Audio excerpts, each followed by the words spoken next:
Hermanos, vamos a continuar en esta noche con este séptimo mandamiento.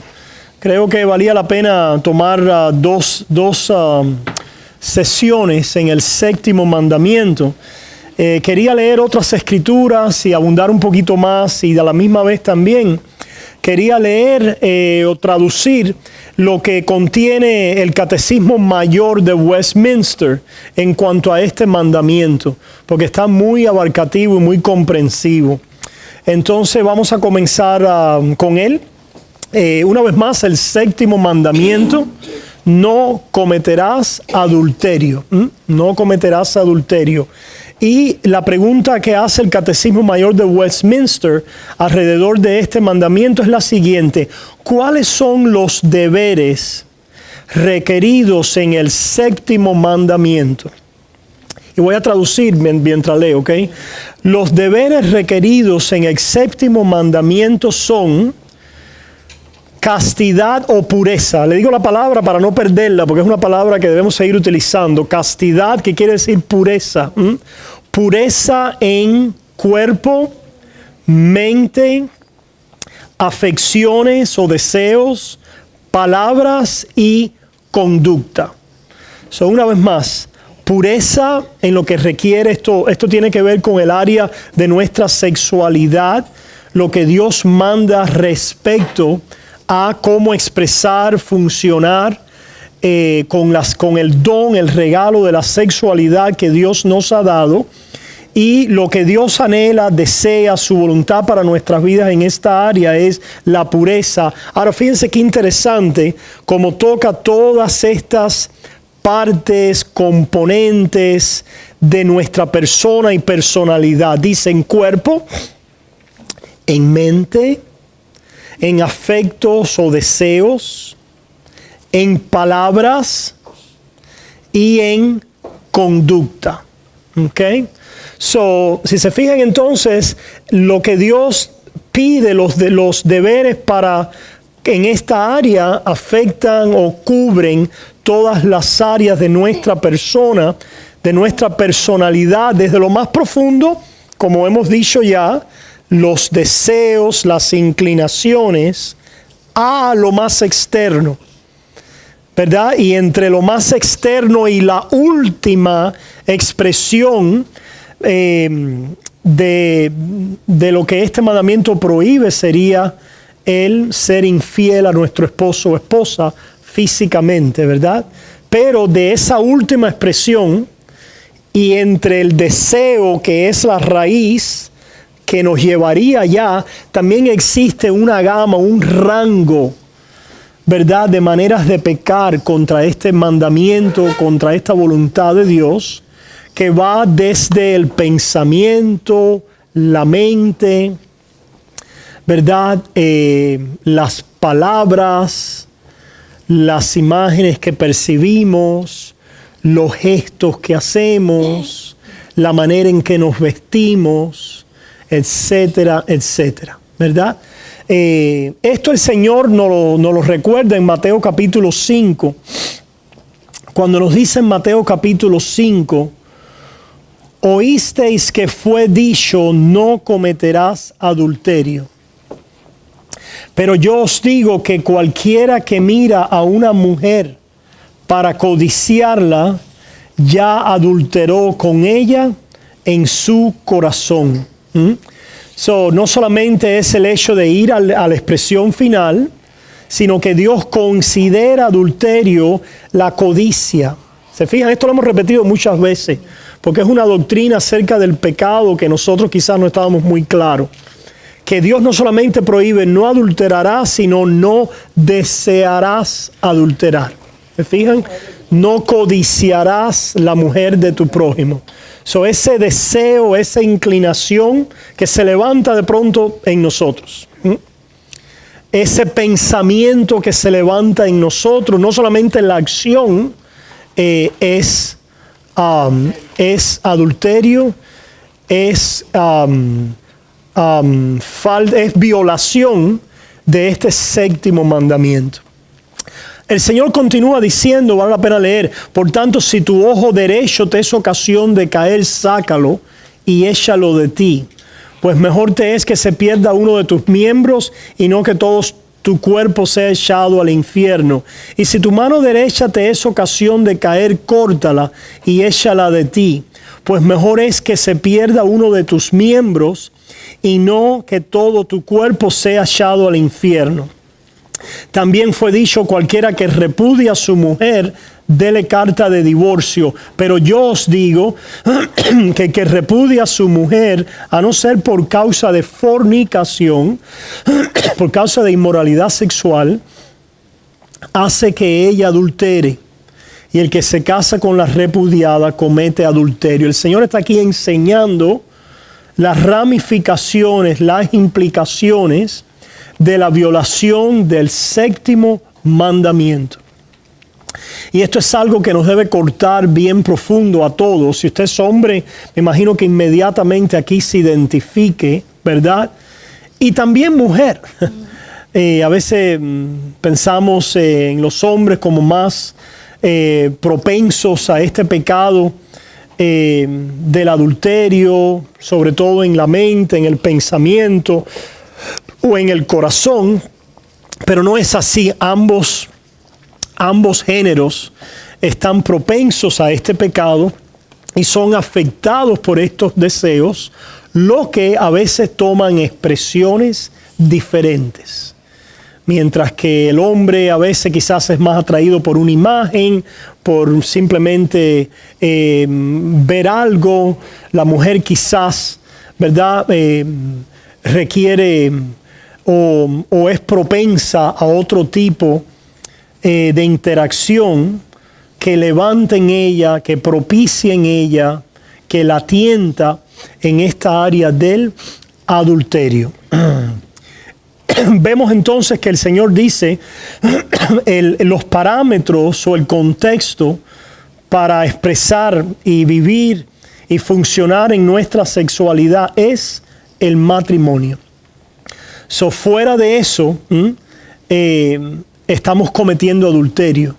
Fuera del matrimonio somos culpables de adulterio y, por supuesto, de fornicación, que es el término, decíamos la semana pasada, más general. Adulterio es aquel que es infiel, abandona el pacto, es infiel, rompe su pacto matrimonial siendo infiel a su esposo o esposa, pero la fornicación es ese término general que implica inmoralidad sexual.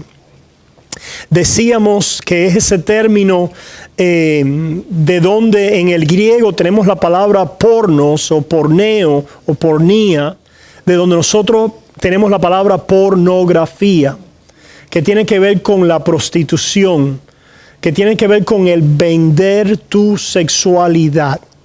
Es decir, el utilizar tu cuerpo como una forma de ganar, de ventaja, de satisfacción, de recibir lo que tus propios deseos quieren, desconectados de la voluntad y los propósitos de Dios. Eso es lo que veníamos conversando la semana pasada.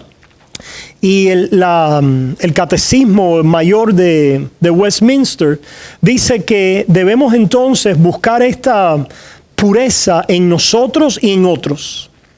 Es decir, a veces nosotros somos propensos y caemos en estas tentaciones, pero lo interesante es que en lo que respecta al adulterio, involucra también ¿qué? Otra persona. Puede involucrar otra persona.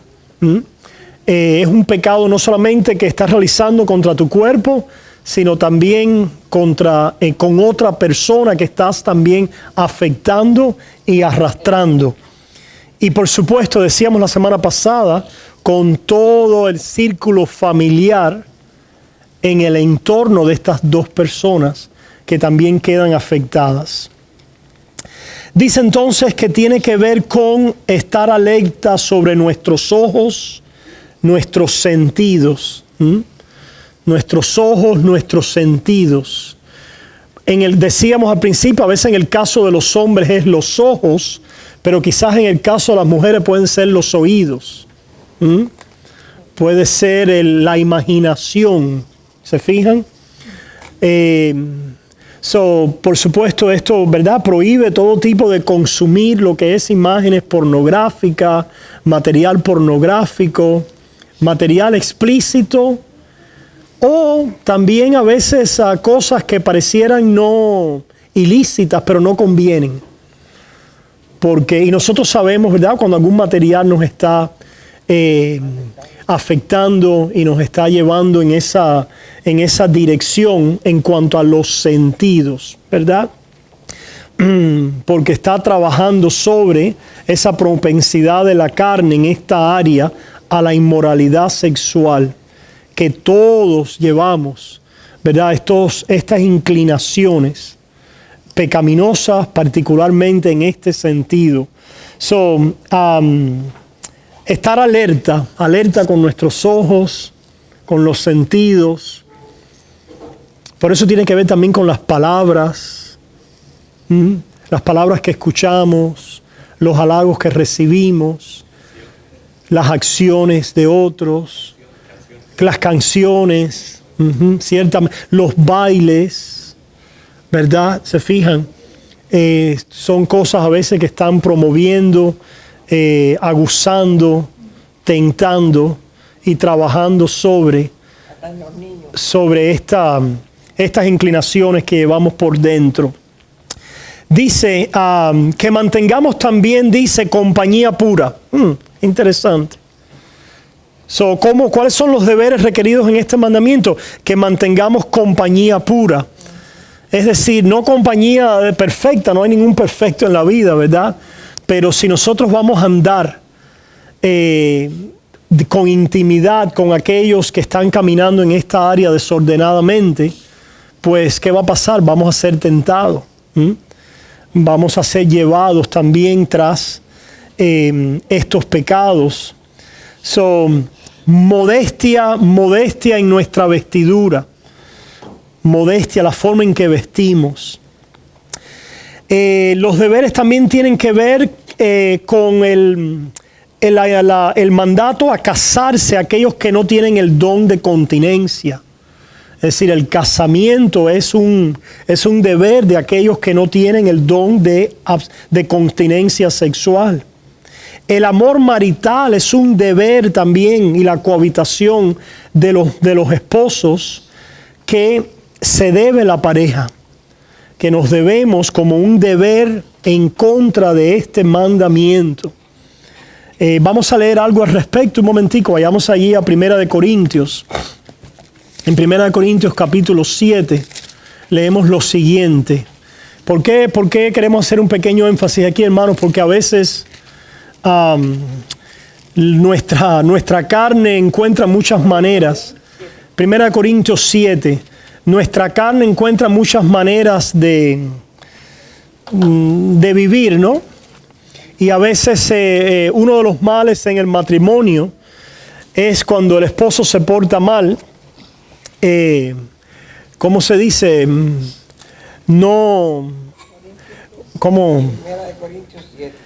¿Verdad? Castigarlo en esta área. Y ciertamente cuando hay un disgusto, cuando hay alguna incomodidad, son cosas con las cuales hay que hablar, hay que tratar. Y los esposos en esto también deben ser pacientes. No somos animales, ¿verdad? Pero el repetidamente y constantemente quitar y privar al esposo del amor conyugal, estamos abriendo la puerta al enemigo y estamos pecando en contra de este mandamiento. Por eso dice aquí en 1 Corintios 7, en cuanto a las cosas de que me escribisteis, bueno le sería al hombre no tocar mujer, pero a causa de las fornicaciones, cada uno tenga su propia mujer y cada una tenga su propio marido. El marido cumpla con la mujer el deber conyugal y asimismo la mujer con el marido. La mujer no tiene potestad sobre su cuerpo sino el marido. ¡Wow! Ni tampoco tiene el marido potestad sobre su propio cuerpo sino la mujer. So, hay igualdad aquí, ¿verdad? ¿Qué quiere decir esto, hermanos? Tu cuerpo está allí para servir a tu cónyuge. Tu cuerpo está al servicio de tu cónyuge en el área de la sexualidad. No es para tus propios caprichos, deseos, egoísmo, caprichos, ¿verdad? No, porque es mi cuerpo, porque yo estoy en control, porque yo hago con él lo que me da la gana. No. El pensamiento dentro de los parámetros de este mandamiento es: Dios, si no me dio el don de continencia y me ha puesto en el matrimonio, una de las formas en que yo le sirvo a mi esposo es uniéndome con él sexualmente. Y viceversa. ¿Ok? No os neguéis, versículo 5, no os neguéis el uno al otro, a no ser por algún tiempo de mutuo consentimiento, para ocuparos sosegadamente en la oración y volver a juntaros en uno, para que no os tiente Satanás a causa de vuestra incontinencia. ¿Se fijan? Mas esto digo por vía de concesión, no por mandamiento. Quisiera más bien que todos los hombres fuesen como yo. ¿Qué está diciendo Pablo? Yo tengo el don de continencia, ¿verdad? Pero cada uno tiene su propio don de Dios. Uno a la verdad de un modo y otro de otro. Digo pues a los solteros y a las viudas que bueno les fuera quedarse como yo. Pero si no tienen don de continencia, cásense. Pues mejor es casarse que estarse quemando. ¿Ok? Vemos entonces, hermanos, este deber de poder dentro del contexto del matrimonio, en la intimidad sexual, satisfacer, servir, cuidar el uno del otro. Es decir, la esposa deberá estar guardando a su esposo en esta área y el esposo a su esposa. ¿Se fijan, hermanos? Yo no sé si ustedes han pensado así en esto, pero usualmente no sucede así.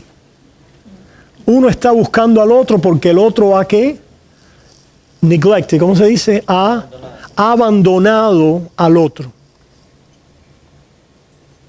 ¿verdad? Y se siente entonces en esta área abandonado. Sí, ciertamente también. Hermanos, es parte. Yo sé que, bueno, lo tengo que hacer como un deber. Ciertamente es un deber. Ahora, como es más que, es decir, el deber siempre va asociado al amor. Es decir, al querer servir, al querer conocer y ser conocido, o en otras palabras, a la intimidad. La sexualidad es solo un área de la intimidad, pero la intimidad entre una pareja lleva diferentes y tiene diferentes manifestaciones, de la cual el aspecto sexual es una última consecuencia.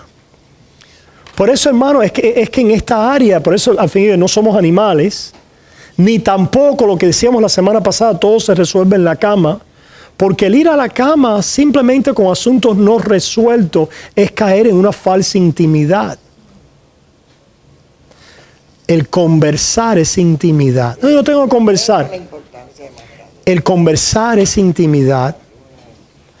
El tocarnos y sentarnos juntos a compartir lo que está en nuestra mente es intimidad. El escuchar a la otra persona es intimidad. En compartir lo que yo estoy tratando y sintiendo es intimidad. En otras palabras, el contexto de la relación y de la sexualidad es el contexto de la intimidad, que quiere decir, hermanos, el conocer y ser conocidos. A propósito, la palabra que se utiliza para esto es la palabra que desde el principio, por ejemplo, cuando dice y Adán conoció a su esposa, ¿verdad? conoció a su esposa. Es en el hebreo yadá, que es la palabra que Jehová usa para decirle a su pueblo: yo los he conocido a ustedes. De todas las naciones, yo solamente los he conocido a ustedes. ¿Qué quiere decir eso? He entrado en un pacto de amor, de compromiso y de intimidad solo con ustedes de todas las naciones. ¿Se fijan? Y en este pacto yo los he conocido a ustedes, los amo, me entrego a ustedes y ustedes se entregan a mí. Ese es el contexto, hermanos, de la sexualidad. Es intimidad. Y por eso, hermanos, es que, y creemos que aquí están errados, la cultura de hoy, están pecando en fornicación, donde creen que tienen que probar la sexualidad para asegurarse que va a funcionar el matrimonio. Y lo que tienen que probar es la intimidad, pero no la sexual. Lo que tienen es que conocerse, tienen que comunicarse, tienen que compartir, tienen que venir a expresar su cuidado, su compromiso, su interés el uno por el otro. Tienen que venir a compartir amistad. ¿Se fijan? La base de la intimidad es la amistad. Sin amistad puede haber sexo, pero no intimidad. La amistad es la base de la verdadera intimidad, porque es la base del compartimiento. ¿Se fijan? ¿Qué es lo que tenemos antes de estar involucrados sexualmente? Amistad. ¿Y qué es lo que tendremos cuando ya no podamos estar involucrados sexualmente, que en algún momento llega si estamos vivos? ¿Qué tenemos? Amistad. ¿Se fijan? Intimidad. Y esa es la intimidad que muchas parejas no conocen. Y esa es muchos problemas matrimoniales que o aparentemente se están resolviendo en la cama, pero no se están resolviendo. Y están golpeando una y otra vez a la pareja, que simplemente se están uniendo sobre la base de la inmoralidad sexual. Pastor, ¿existe inmoralidad sexual en el matrimonio? Sí. Claro que sí. Cuando la intimidad ha quedado socavada, oscurecida y comprometida por la inmoralidad sexual o el hecho de que me estoy prostituyendo, que quiere decir que estoy usando mi sexualidad para manipular, para controlar, para lograr objetivos y propósitos. ¿Se fijan qué está pasando ahí? La intimidad que Dios desea ser parte de ella en el matrimonio y entre la pareja la has echado a un lado. Y estás utilizando tu cuerpo como un ídolo, tu persona y tu cuerpo, para ganar tu agenda. Y eso es básicamente, hermanos, lo que es fornicación. En el extremo craso y burdo de la prostitución, que es alguien que se está vendiendo por dinero, pero en el extremo, en la forma más sutil de una intimidad que está muy afectada y muy nula, y lo único que predomina es que nos unimos por la concupiscencia y la sexualidad. Y ya satisfacíme de esto, tú también, y se acabó y no se habló más nada, o no existe intimidad, compañerismo, amistad, consideración, cuidado, etcétera, etcétera. ¿Se fijan? Eso sería entonces fornicación dentro de un matrimonio, pero en el sentido de, ¿verdad?, esta expresión de impureza sexual. A propósito, cuando estamos hablando aquí, estamos confesando, hermanos, nuestros pecados. Todos nosotros aquí estamos y quedamos convictos, yo creo, de nuestras impurezas en el área de la sexualidad.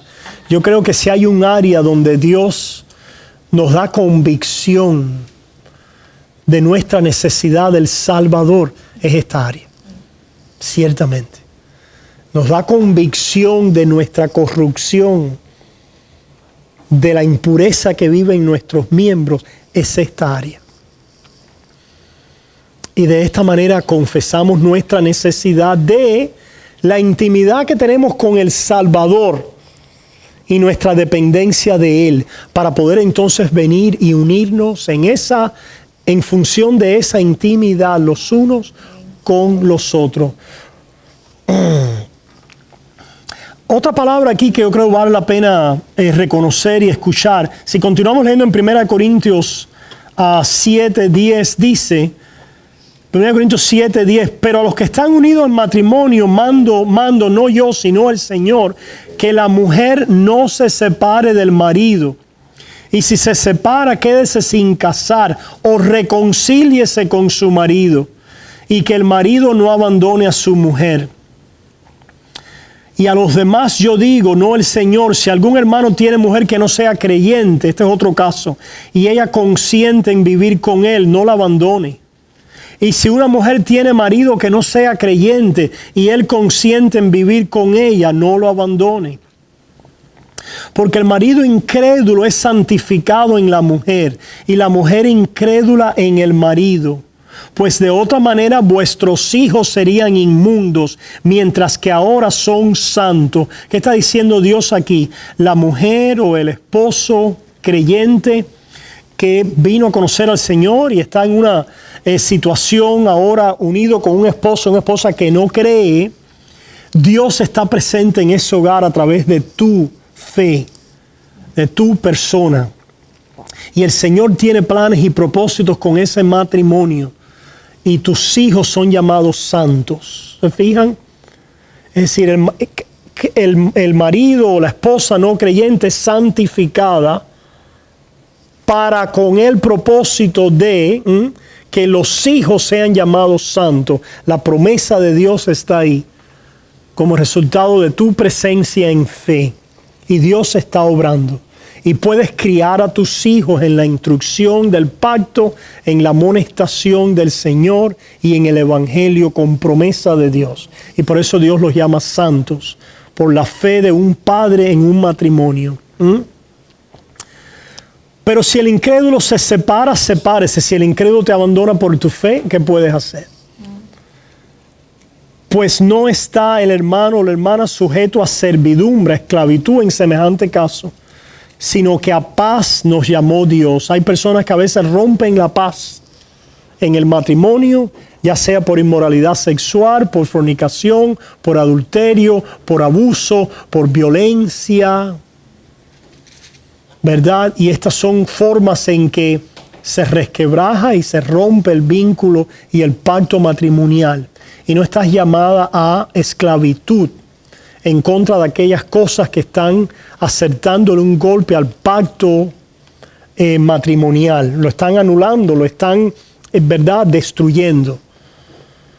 Ciertamente no estás obligada a quedarte allí.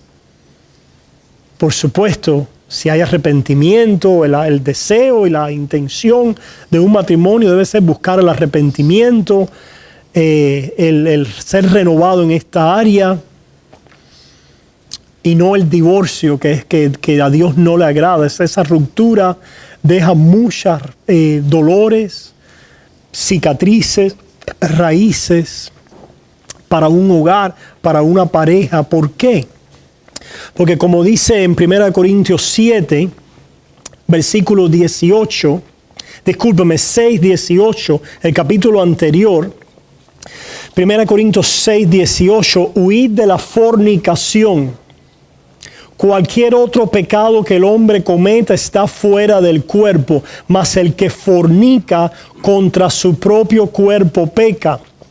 ¿O ignoráis que vuestro cuerpo es templo del Espíritu Santo, el cual está en vosotros, el cual tenéis de Dios y que no sois vuestros? ¿Qué quiere decir esto, hermanos, de que es un pecado en contra del cuerpo y los demás están fuera del cuerpo? Este es un pecado en el cual tú comprometes y unes tu cuerpo a un ídolo. En otras palabras, el poder de la sexualidad es ahora enlistado a la satisfacción de tu ídolo. ¿Se fijan? Otros pecados no es el uso o el comprometer o el corromper la intimidad en búsqueda del ídolo. Todos los pecados tienen un ídolo en el fondo, ciertamente. Pero cuando en la búsqueda de ese ídolo se compromete tu sexualidad, tu cuerpo, la esclavitud y la servidumbre allí es muy profunda. ¿Por qué? Porque sabemos el poder de la sexualidad. La adicción profunda del cuerpo involucrado en intimidad. No hay nada más poderoso que la intimidad entre dos personas. ¿Se fijan?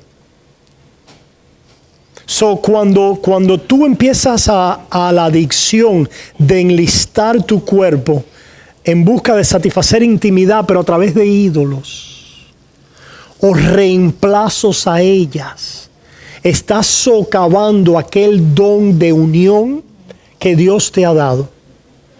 Que es don de unión para unirte con Él, no a través de la sexualidad, pero para en comunión con Él, entonces unirte a tu pareja. Una de las cosas que vemos, hermanos, es que cuando esto es abusado, comprometido profundamente, hermanos, la comunión con Dios se afecta profundamente. Porque es muy difícil estar adicto a intimidad adúltera o de fornicación y poder disfrutar una verdadera intimidad con Dios. ¿Se fijan? Porque el alma está ¿qué? Sometida ¿qué? A una adicción de intimidad, pero falsa, idólatra. La función del alma, que es buscar intimidad, ahora está vertida en buscar intimidad, pero de una manera idólatra. Buscando unir tu cuerpo a otra relación y a otra, buscando satisfacer un ansia de adentro. Y esto es un pecado porque va resquebrajando la práctica de tu intimidad. Y es como que te va arrancando pedazos del alma. Pedazos emocionales, psicológicos, espirituales. El cuerpo es templo de Dios. Correcto, es templo en el sentido de que esa intimidad en la cual eres llamado a expresarte con Dios y a practicar con Dios y con tu esposa dentro de la relación del matrimonio, la relación del pacto delante de Dios.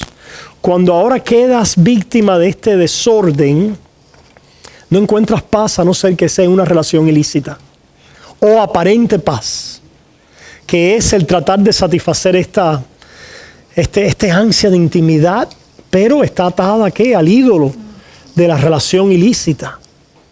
Y esto, hermanos, ¿qué hace en términos es decir, no, es en contra de Dios, es condenado por Dios, pero Dios también tiene con estos razonamientos de beneficios, de cosas buenas para nuestras vidas.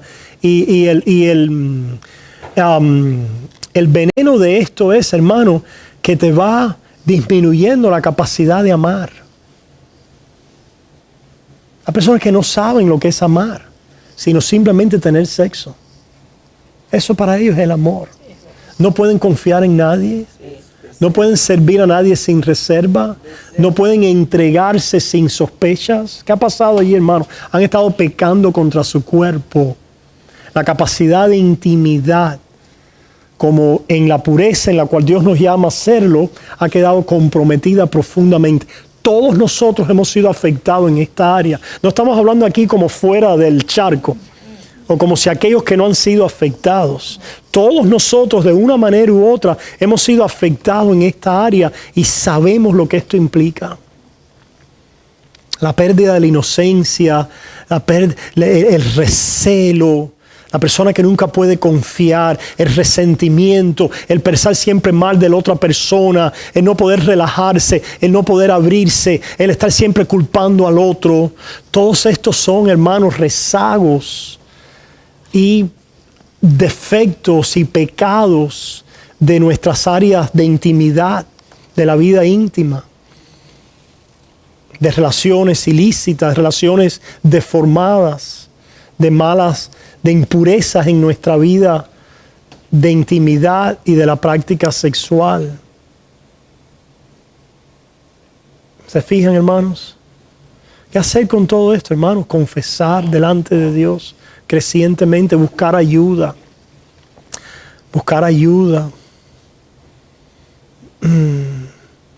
Caminar con otros hermanos y verdad, y llamarnos unos a otros a esta ayuda, a orar los unos por los otros. Confiar en el Señor que nos vuelva a llamar a esta intimidad. A veces es como la droga, hermanos. Cuando estamos en un pecado así, atrapados en él, pareciera que no podemos salirnos de él. ¿Verdad que sí? Bueno, pudiera que no pudiéramos salirnos. Pero hermanos, si nosotros empezamos a oír y acercarnos a la palabra de Dios y a escuchar, ese es el antídoto. La palabra del Evangelio, de aquel marido que ha hecho lo siguiente por nosotros cuando nosotros vamos a... fíjense aquí, el versículo 20, en eso terminamos la semana pasada, porque habéis sido comprados por precio, habéis sido comprados, es decir, ustedes le pertenecen ahora al Señor. Cuando veamos todas estas deficiencias, todos estos pecados, todas estas inclinaciones, todas estas faltas, recuerdan, el Señor te ha redimido para Él. Aunque ves impureza en ti, aunque ves patrones pecaminosos, aunque ves debilidades, aunque ves esta forma enfermiza de actuar, el Señor te ha liberado. Ese no es quien tú eres. Vayamos entonces a Efesios, ahí en Efesios capítulo 5. Efesios 5.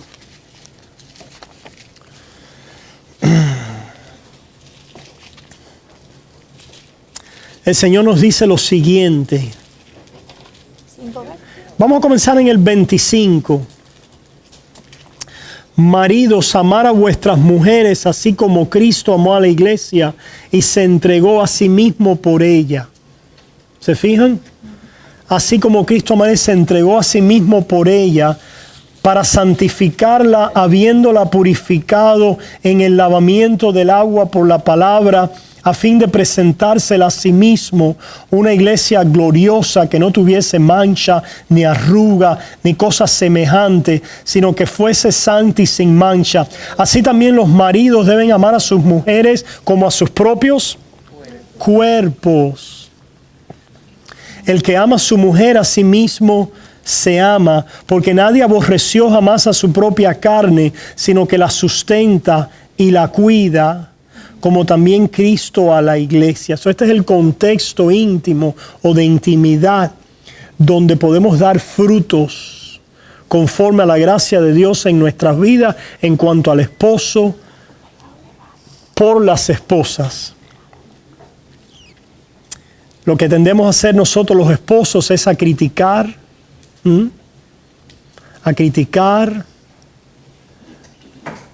Hay dos tipos de esposos: los agresivos y los pasivos. Los agresivos pasivos. Están los agresivos activos y los agresivos pasivos. El agresivo activo es aquel que ve las faltas de su esposa y no escatima una oportunidad para echársela en cara. No escatima una oportunidad para humillarla, para avasallarla, para presionarla, para controlarla y ejercer su dominio sobre ella. Esto es destructivo para un hogar. El agresivo pasivo no va a ejercer esa acción, pero va a hacer lo siguiente: se va a desconectar pasivamente. Va a hacer todo lo que la esposa diga que tiene que hacer. Qué bueno es mi esposo. Hace todo lo que yo le digo. Pero pregunto, ¿usted ha conocido a una persona que haga todo lo que usted le dice? Eso es un esclavo, ¿verdad? Es decir, usted no crea que el tener una persona que haga todo lo que usted le dice es una relación saludable. Te has engañado. Estás en presencia de un esposo al que has emasculado. Lo has castrado. Eso es lo que has hecho. Le has le has eviscerado de su lugar de liderazgo con tu manipulación.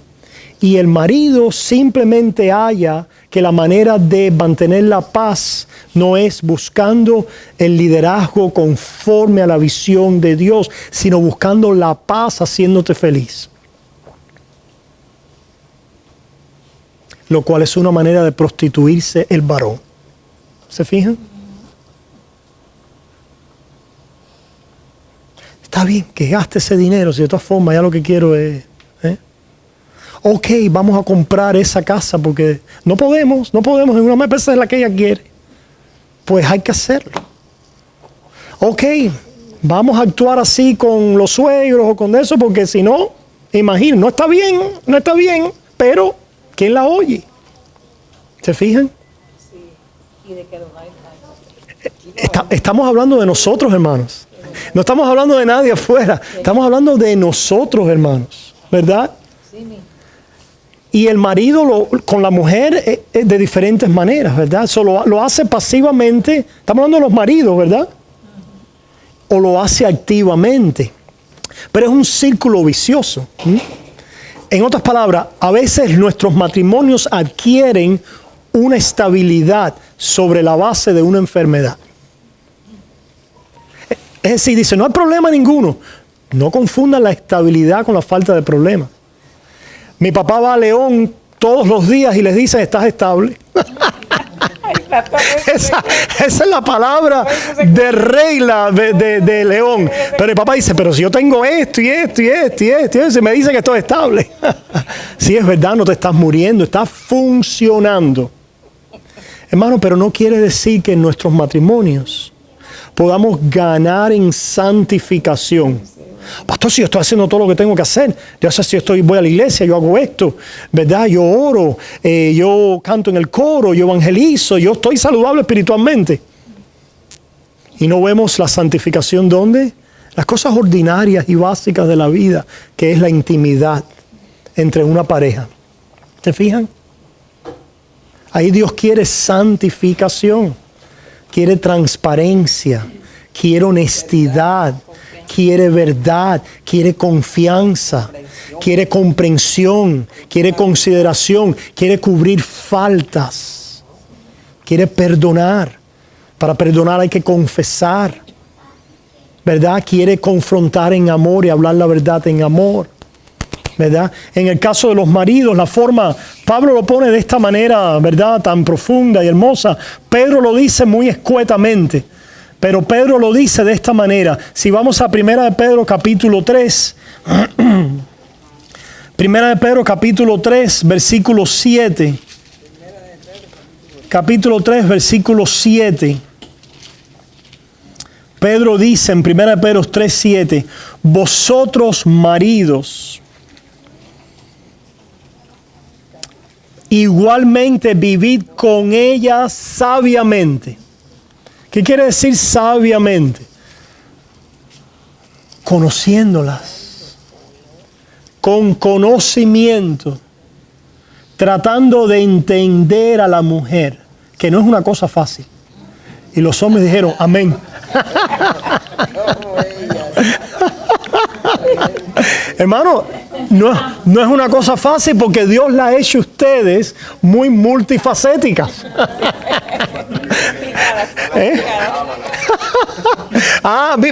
Fíjate cómo hay refranes a veces que no debemos. No la entiendas, ámala. Pero Dios quiere, para amarla tenemos que entenderlas. Por ejemplo, había una persona una vez que un marido que me decía, ella está deprimida, pero yo no entiendo eso de la depresión. No, pero tú lo has preguntado y tú has hablado con ella. Cuéntame, ¿qué tú sientes? ¿Cuáles son los síntomas? ¿Qué te pasa? Y ahí la mujer empieza a decirnos por media hora todo lo que se siente. Y nosotros, ya tengo que ir a ver el juego, ya tengo que moverme a hacer tal cosa, tengo que resolver tal. Ahí está, escuchando, estás haciendo lo que Dios te llama a hacer en el matrimonio. ¿Cuándo fue la última vez que tu mujer le dijiste algo profundo de tu alma a tu esposo? No solamente hazme esto, hazme aquello. Algo profundo de tu alma que te ha golpeado por mucho tiempo.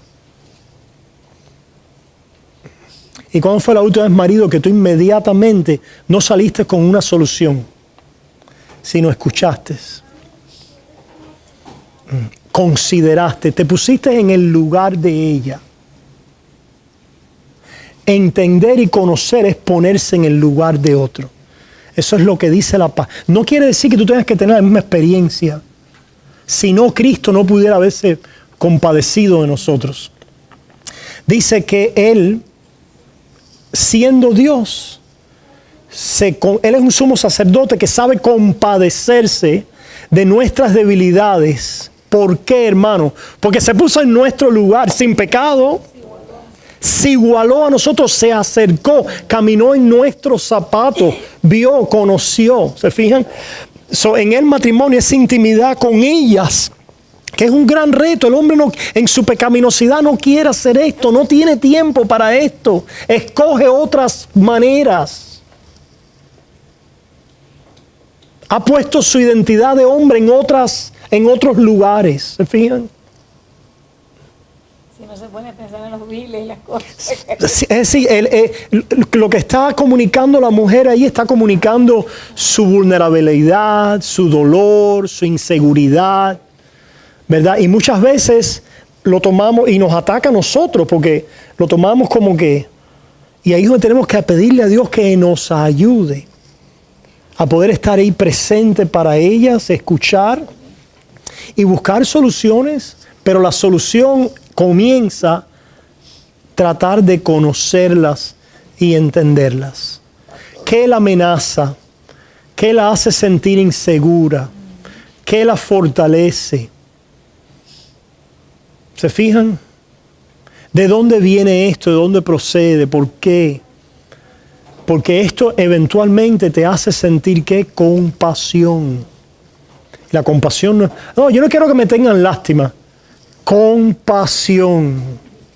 La compasión es ver la necesidad de alguien y vernos entonces movidos a la ayuda y al rescate de la persona en necesidad. Eso es dice, vivir con ella sabiamente, dando honor a la mujer como a vaso más frágil y como a coherederas iguales de la gracia de la vida. Coherederas de la gracia, son tan pecadoras como nosotros, porque ambos somos coherederos de la gracia y tan, ¿verdad?, delante de Dios, tan ¿cómo se dice? Valuable. Son tan valiosas delante de Dios como nosotros. Para que vuestras oraciones no tengan estorbo. Cuando nuestra mujer me es indiferente, no la considero, no la conozco, no tengo compasión de ella, no la veo como una coheredera de la gracia, no veo el mismo valor delante de Dios, la veo tan sucia, tan basura, y me siento yo superior y no estoy cubriendo, amando, perdonando, siendo pacientes con ella. Dice que nuestras oraciones tienen estorbos. En otras palabras, la comunión nuestra con Dios se obstaculiza. Fíjense, la intimidad con Dios se obstaculiza. No es que Dios no ame al varón, no es que no seamos perdonados, no es que no seamos hijos de Dios, pero hay algo que está dejando de funcionar espiritualmente en nuestras vidas. Porque en el área de recibir la gracia y el amor de Dios viene a manifestarse primero que todo con la persona a la cual más cerca estamos, que es nuestras esposas. La persona que más nos conoce. Por lo tanto, en esta área somos llamados a considerar, a perdonar, a cubrir faltas. Dice que el amor cubrirá multitud de pecados. ¿Verdad? Volviendo entonces, hermano, iba a mencionar aquí, fíjense lo que le dice aquí a las esposas en 1 Pedro 3, asimismo vosotras mujeres, estad sujetas a vuestros maridos, para que también los que no creen a la palabra sean ganados sin palabra por la conducta de sus esposas, considerando vuestra conducta casta, quiere decir pura, y respetuosa. hermanos, esto no quiere decir que la mujer es ¿cómo se llama? Cuando tú pasas los pies, ¿cómo se dice? La alfombra, el limpiapiés del hombre. Ya hemos visto lo que requiere del hombre. Que viva para ella. Que la considere como superior, como vaso frágil, que la ame, etcétera, etcétera, que la sirva, ¿ok? La mujer por su parte dice que respete al marido. En otras palabras, que respete, que lo honre, aunque el marido no sea todo lo que la mujer quisiera que fuera el marido, igual que en el aspecto de la mujer, del hombre hacia la mujer. No hay nadie completo ni perfecto, pero nos respetamos mutuamente. Ahora, en el caso de el hombre le dice amar a vuestras mujeres, quiere decir servirla, amarla, hacerle bien. La mujer también debe amar a su marido, pero el llamado primordial es respetar. En otras palabras, reconocer que al hombre le es dado un papel de liderazgo. Yo sé que esto es muy difícil cuando el hombre no lo está ocupando o cuando el hombre lo está abusando. ¿Ok? Y ambos son un reto. Cuando el hombre no lo está ocupando como debe, la mujer entonces dice, bueno, pues yo me convierto en la líder. Error. Tienes que seguirlo incentivando y respetando. Antiguamente Ajá. era así, más o menos. Más o menos. Pero ahora Yeah. Más o menos, pero lo que diría, a menos dentro de nuestra cultura, lo que yo veía antiguamente era mucho machismo, mucho abuso. El respeto es simplemente la subyugación de la mujer por el hombre. Y fíjense, aquí no estamos hablando de subyugar a alguien. El someterse no es subyugar. Someterse es una actitud voluntaria de honrar y servir. ¿Se fijan? Como Cristo lo hizo, como Cristo amó a su iglesia, que se sometió, no fue que lo subyugaron, sino de su propia voluntad se dispuso a amar y a servir. En este caso, hermanos, conocemos esta pregunta casta y respetuosa, la propensidad de la mujer en esta frustración con un marido que no está ocupando su lugar, que está muy defectuoso en esta área, etcétera. Puede ser, hermanos, la constante queja y asalto al hombre. Manifestado, hermanos, a veces en la gritería, a veces en las palabras y en las actitudes y en los gestos, ¿verdad? Que comunican al hombre, te descalifico, no te valoro, no sirves para nada, no eres el hombre, no eres un hombre, etcétera, etcétera. Estás destruyendo a tu hombre. Lo estás emasculando, efeminando. Es lo que estás haciendo, le estás robando, lo estás dejando de respetar y de esa manera va a ser muy difícil. El hombre tiene que sobreponerse a eso delante de Dios y la mujer también delante de Dios cuando no tenga un hombre que le esté amando como tenga que ser amada. Ahora, hermanos, en casos de abusos, violencia física, ¿verdad? Violencia y abusos en el sentido de inmoralidad sexual, etcétera. Hermanos, es necesario a veces una ruptura y una separación. No quiere decir que te divorcies. Simplemente que hay contextos donde el abuso, la falta de respeto es tal que es necesaria una distancia, porque lo que se ha creado es una estabilidad en conflicto. Y para romper esa estabilidad de conflicto es necesario trabajar en distancia para volver a sentar bases y volver a la intimidad o a la relación. Ciertamente a veces por la dureza del corazón esto desemboca en divorcio. Y a veces no hay otra, porque se ha endurecido un corazón, la persona no quiere trabajar, no quiere abrirse, no quiere ver su parte y para que funcione tiene que las dos partes que estar dispuestos a trabajar y a funcionar. Pero una conducta respetuosa, hermanos. Vuestro atavío no sea el externo de peinados ostentosos, de adornos de oro o de vestidos lujosos, sino el interno, el del corazón, en el incorruptible ornato de un espíritu afable y apacible. No hay nada más hermoso que una mujer afable y apacible. Afable y apacible. Quiere decir, la mujer no está aquí, no es de espíritu de guerra, guerrera, rencillosa, ¿verdad? Constantemente buscando la contienda, sino buscando la paz tierna, ¿verdad? Apacible. Dice versículo 5, porque así también se ataviaban en otro tiempo aquellas santas mujeres que esperaban en Dios, estando sujetas a sus maridos. Como Sara obedecía a Abraham, llamándole Señor. Wow. Wow. De la cual vosotras habéis venido a ser hijas si hacéis el bien sin temer ninguna amenaza. Para esto, hermanos, hay que tener mucha seguridad en el Señor.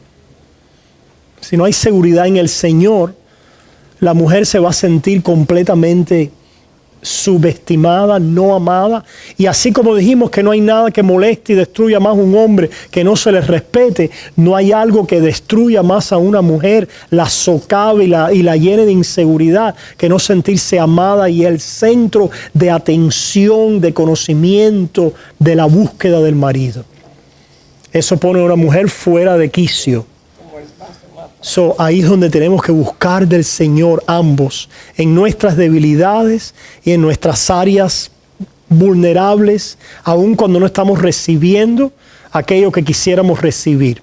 Excepto en excepciones, como le estamos diciendo, hermano, de estos casos de abusos y violencias extremas o de esta falta de respeto que nulifican y son pautas para romper el vínculo y el pacto matrimonial, como es la inmoralidad sexual, como es el adulterio, la fornicación, como puede ser el constante desestimar a una mujer por otras cosas, la adicción, el juego. Hay diferentes, una gama de cosas que pueden destruir y pueden ser pautas para un yo diría, un divorcio legal, es decir, delante de los ojos de Dios, porque un hombre ha abandonado, ha roto su vínculo, su pacto delante de Dios y no se arrepiente, no se voltea de él.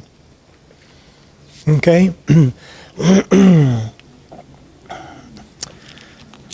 Hermanos, volviendo a Efesios, terminamos allí, dice,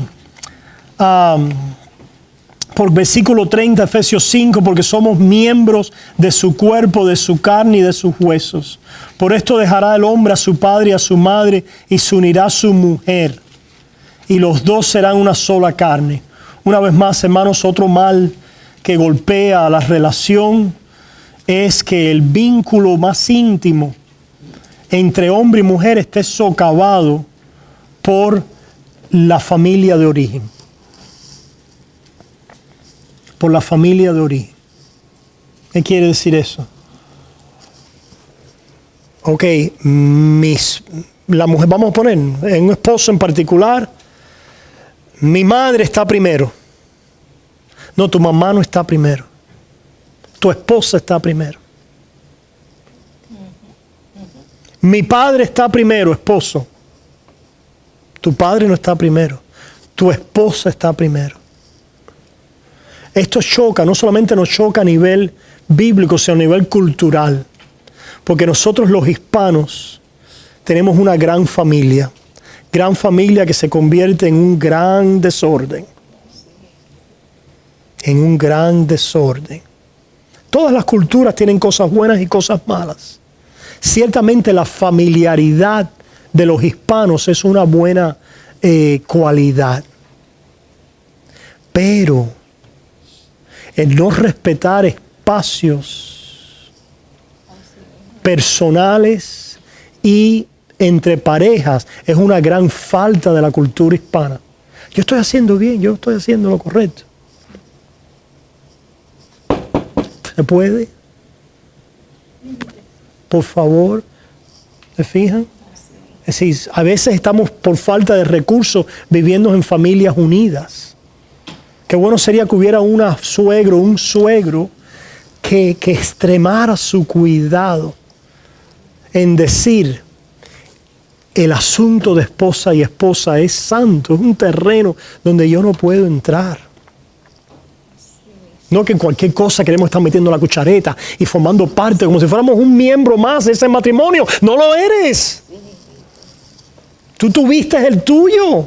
Y claramente dice, dejarás. Correcto. No quiere decir, hermano, que no continúe el deber de apoyar a nuestros padres y de honrarlos.